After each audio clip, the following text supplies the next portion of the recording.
आप सभी को होम एल्कोहलिज्म डिजीज़ के पार्ट 1 में हमने डिस्कस किया इसके इंट्रोडक्शन, साइड इफ़ेक्ट्स और फिजियोलॉजी के बारे में। इस वीडियो में एक्चुअली हम डिस्कस करेंगे इसके कॉजेज़, सिम्टम्स और line of treatment according to yoga, naturopathy and Ayurveda. सबसे पहले हम बात करते हैं सिम्टम्स के बारे में।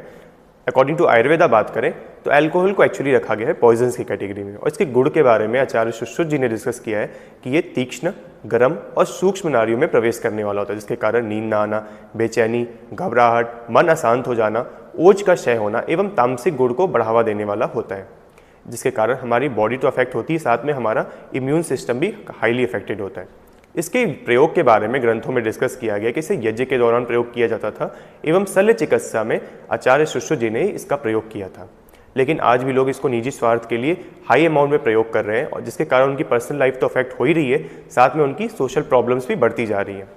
कुछ अदर सिम्टम्स की बात करें, अकॉर्डिंग टू मॉडर्न साइंस बात करें तो सबसे पहले जब आप अल्कोहलिक पेशेंट को देखते हैं, जब फर्स्ट अपीयरेंस आपके सामने वो आता है तो उसको जनरली ब्लड शॉट आइज और पफी फेस जैसे सिम्टम्स दिखते हैं, जिससे आप ऑब्जर्व कर सकते हैं कि वो हाई अल्कोहल इंटेक से सफ़र कर रहा है या एक्सेसिव अमाउंट अल्कोहल वो डेली ले रहा है।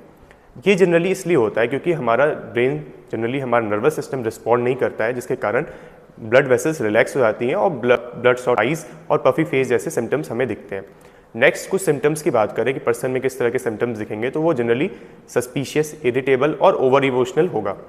इसके बाद कुछ अदर सिम्टम्स की बात करें तो इम्पेयर्ड जजमेंट, वोमिटिंग और डिस्टर्ब स्लीप जैसे कुछ कॉमन सिम्टम्स हमें देखने को मिलते हैं, जैसे एक्सटर्नली आइडेंटिफाई कर सकते हैं कि पेशेंट क्रॉनिक अल्कोहलिज्म से सफ़र कर रहा है। अब कुछ इंटरनल चेंजेस के बारे में बात करें, alcohol addicted patient would choose drinking over eating, जिसके कारण बॉडी में कॉज होती है विटामिन डेफिशिएंसी और लीड करती है conditions like neuritis, is that nerve inflammation, memory loss and premature greying of hair, जो कि यंग एज में भी काफ़ी कॉमनली सीन होता है ड्यू टू अल्कोहल एडिक्शन। कुछ अदर सिम्टम्स के बारे में बात करें तो बॉडी में कॉज होती है mineral deficiency due to inadequate food intake, और ये कॉज करती है conditions like tremors of hand, feet and tongue, जो कि एक सेनाइल एज प्रॉब्लम है, क्योंकि involuntary movement of hand and feet हमें ओल्ड एज में देखने को मिलता है, लेकिन ड्यू टू अल्कोहल एडिक्शन और अल्कोहलिज्म ये हमें यंग एज या फिर अल्कोहल एडिक्टेड पेशेंट में बहुत ही कॉमनली सीन होता है। अब कुछ मेजर सिम्टम्स के बारे में बात करें जो एक्चुअली कॉज होता है due to alcohol intake, is that fatty liver और लिवर सिरोसिस, क्योंकि हाई अमाउंट में जब हम अल्कोहल इंटेक कर रहे हैं तो डायरेक्टली अफेक्ट करता है हमारे ऑर्गन लिवर को, क्योंकि लिवर मेजर रोल प्ले करता है in alcohol degradation. Due to high amount of alcohol intake ये डिग्रेड नहीं हो पाता और स्टोर होता है in the form of triacylglyceride in liver में, और कॉज करता है फैटी लीवर।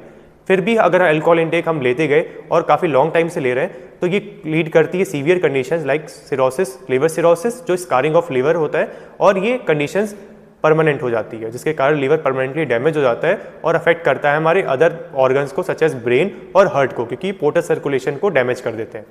अब हम इसके कॉज के बारे में डिस्कस करें, अल्कोहलिज्म का कॉज, क्योंकि कॉज जानना बहुत ही इंपॉर्टेंट है before pursuing the line of treatment.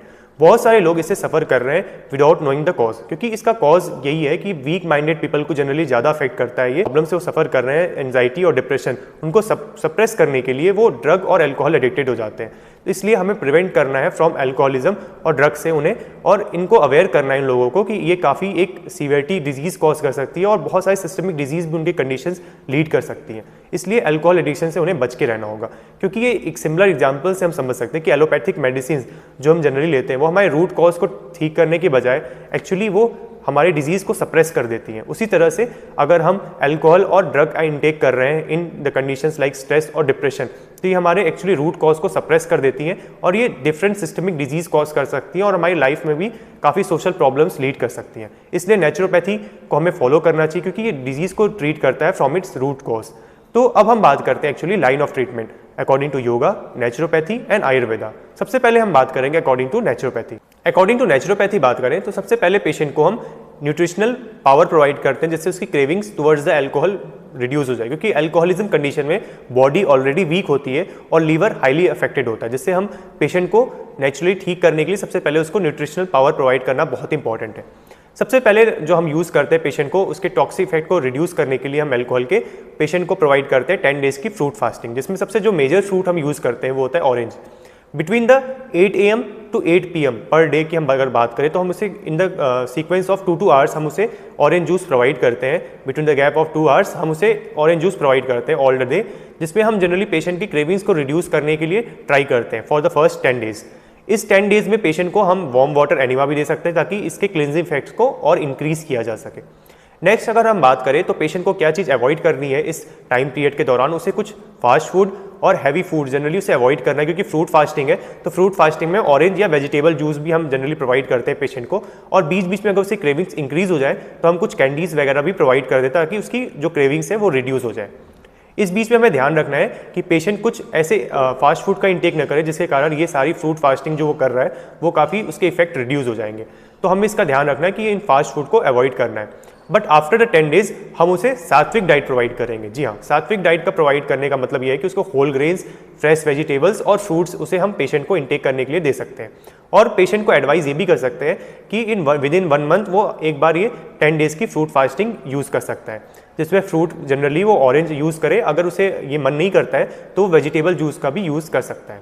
अब हम बात करेंगे line of treatment according to Ayurveda. सबसे पहले हमें एक बहुत अच्छा श्लोक मिलता है आयुर्वेदा में, सर्वमदात्य विद्यात त्रिदोषम अधिकम तु यम। अर्थात इसमें बताया गया है कि ये जो अल्कोहलिज्म डिजीज़ है ये एक त्रिदोषज व्याधि है जिसमें जो भी दोष डोमिनेंट होगा उसके ट्रीटमेंट के अनुसार इसका ट्रीटमेंट किया जाता है। तो सबसे फर्स्ट लाइन ऑफ ट्रीटमेंट जो आयुर्वेदा में हम प्रोवाइड करते हैं वो है पंचकर्मा, जिसमें विरेचन, बस्ती और वमन कराते हैं। ये जनरली अल्कोहल के टॉक्सिक इफेक्ट को रिड्यूस करने में हेल्पफुल है और ये क्लिनजिंग इफेक्ट प्रोवाइड करता है। कुछ मेडिसिनल हर्ब्स के बारे में बात करें जो आयुर्वेदा में हम यूज़ करते हैं, जिसमें अश्वगंधा, शतावरी, शिलाजीत, पुनर्नवा, गुडुचि यानी गिलोय यूज़ करते हैं। ये सारी मेडिसिन जो हर्ब्स होते हैं ये काफ़ी पावरफुल हर्ब्स हैं जो अल्कोहल के टॉक्सिक इफेक्ट्स को रिड्यूस करती हैं बॉडी में।